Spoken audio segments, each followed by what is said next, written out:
Assalamualaikum warahmatullahi wabarakatuh.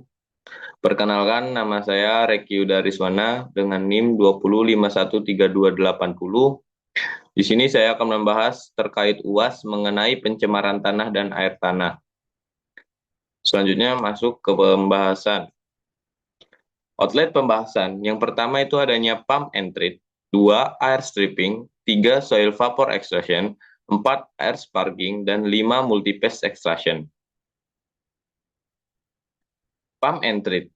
Pump and treat ialah teknik remediasi yang paling banyak digunakan untuk air tanah yang terkontaminasi. Pada metode ini, salah satu lebih sumur ekstraksi digunakan untuk menghilangkan air terkontaminasinya dari bawah permukaan. Selain itu, air bersih yang dibawa ke wilayah yang terkontaminasi oleh aliran terkait pemompaan atau menghilangkan atau membilas kontaminasi ini tambahan dengan menginduksi desorpsi dari butiran media berpori dan pembubaran NaPl. Nah, inilah gambaran dari pump and treat. Selanjutnya ada air stripping.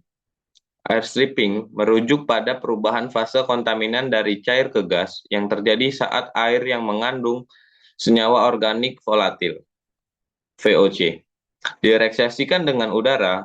Kontaminan ini juga dihembuskan dari air ke udara. Air stripping efektif menyisihkan VOC seperti hidrokarbon ringan, benzen, dan senyawa mudah menguap serta klorinatilen. Senyawa yang mudah bercampur atau tidak mudah menguap akan sulit untuk disisihkan. Pada pengolahan ini tergantung pada mudah larutnya senyawa kontaminan, desain stripper, dan efisiensi operasional.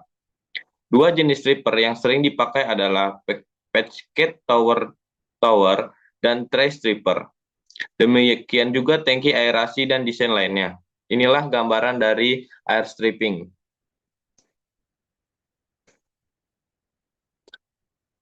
Selanjutnya ada soil vapor extraction.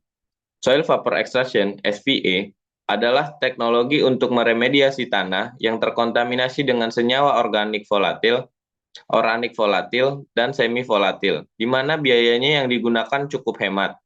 Bioventing untuk menginduksi aliran udara untuk menyediakan oksigen untuk memaksimalkan biodegradasi aerobik dari senyawa.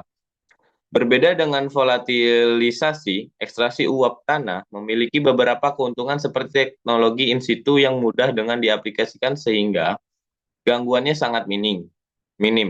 Efektif untuk menghilangkan kontaminan volatil, berpotensi mengelola flume yang besar, waktu mobilisasi, dan pemasangan yang cepat dan mudah. Inilah gambaran dari soil vapor extraction. Selanjutnya ada air sparging. Air sparging adalah udara in situ yang sederhana. Sumur-sumur injeksi diisi udara dari kompresor ke aquifer. Sama halnya dengan dengan stripping udara, air sparging digunakan untuk mentransfer VOC dari air tanah ke udara.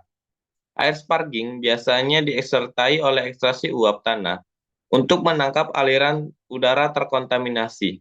Ekstraksi uap tanah juga menggunakan serangkaian sumur tersaring di zona tak jenuh untuk menangkap uap tanah. Dan inilah gambaran dari air sparging. Selanjutnya ada multipass extraction. Teknologi yang menggunakan sistem vakum tinggi untuk menghilangkan air tanah terkontaminasi dan uap tanah terkontaminasi. Multipass extraction, ekstraksi vakum phase ganda DPVE, juga dikenal sebagai ekstraksi multiphase. Juga teknologi ini yang menggunakan sistem vakum untuk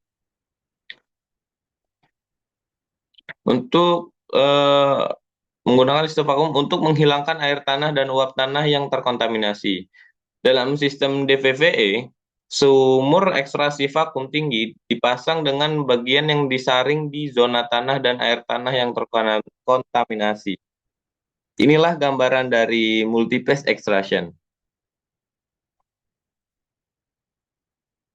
Selanjutnya itu ada studi kasus pencemaran tanah dan air tanah.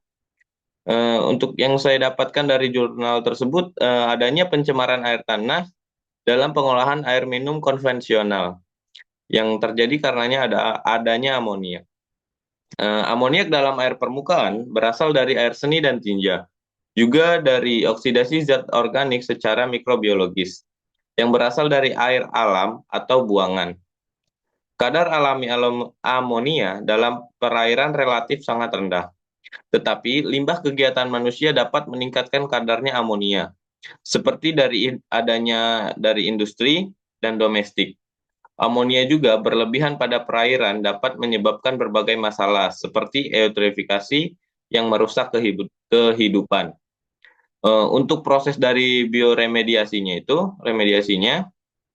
di sini menggunakan proses biologis dan BPC, karena dinilai sebagai dua teknologi tersebut yang sangat paling efisien dalam penyisihan amonia, dan juga didukung oleh keefektifannya yang relatif tinggi dan biayanya yang relatif lebih murah. Dalam proses RO dan LE juga dapat menyisihkan amonia dalam bentuk amonium secara efektif, tetapi butuh biaya yang lebih tinggi. Jadi, penyisihan amonia dengan proses air stripping efektif pada konsentrasi dan pH yang tinggi tinggi yang tidak ditemukan pada air baku. Eh, Baiklah, presentasi dari saya. Apabila ada salah kata, mohon dimaafkan. Wabillahi taufiq walhidayah. Wassalamualaikum warahmatullahi wabarakatuh.